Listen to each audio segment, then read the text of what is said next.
Hi guys, and welcome to Rufus and Doofus. Chico here today. Rufus is inside napping as usual, my little napping dog. And today's project is I've been here at the hilltop for a while and running on their water through the pressurized size of the water system in the RV. And I have some water in the fresh water tank that I want to get rid of because it's been there for a while, and I also want to sanitize the tank. So that's what I'm up to today. I'm just going to be using some plain old bleach here.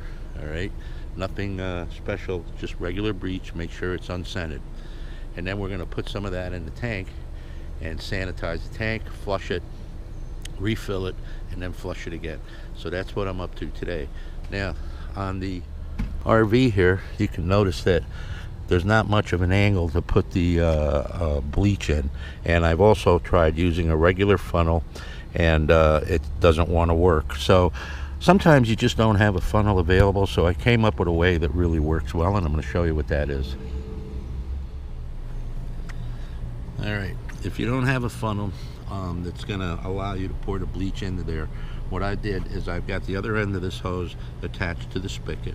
And what I'm going to do is pour some bleach in here. Now, I know that if I pour in here, a lot of people are going to say, oh, you should measure that, you're going to put too much bleach in there, and blah, blah, blah, and blah, blah, blah.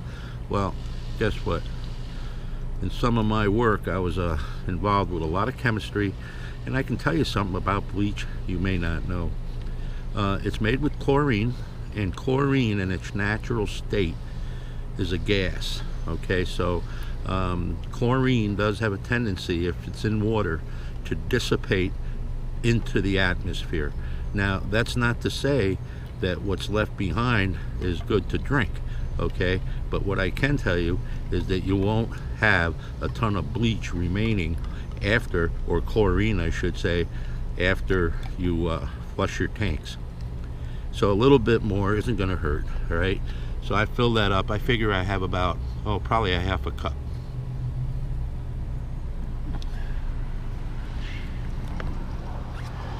And now what I'm going to do is put this hose right in here.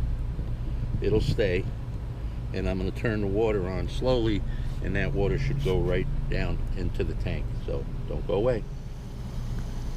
Okay, so that's it. Got my water flowing in, and that bleach that was in the hose should have gotten pushed into the tank. So that's one way to do it without a funnel. Also, it would help a lot if you have somebody that can hold the hose, just so make sure it doesn't come flying out of there when you turn the water on. All right, so I've got a pretty good flow going on now. As you can see, that's a pretty good flow, probably a little harder than what I want. So that's it, folks. I'm going to stick that back in there. I'm going to turn this water down just a little bit so it doesn't go in as hard, and we'll see you next time. Hope you enjoyed the video. Don't forget to give a thumbs up, and don't forget to subscribe. Bye-bye. Just wanted to add a note that I forgot to mention. When I put chlorine into the fresh water tank to disinfect it, as the manufacturer recommends, I don't just dump it through the outside drain. What I do is I run it through my plumbing so that it ends up into the gray water tank. But what it does is it actually disinfects the pump, disinfects the tubing, and all of that. So I would recommend doing that. You don't have to, but that's what I do.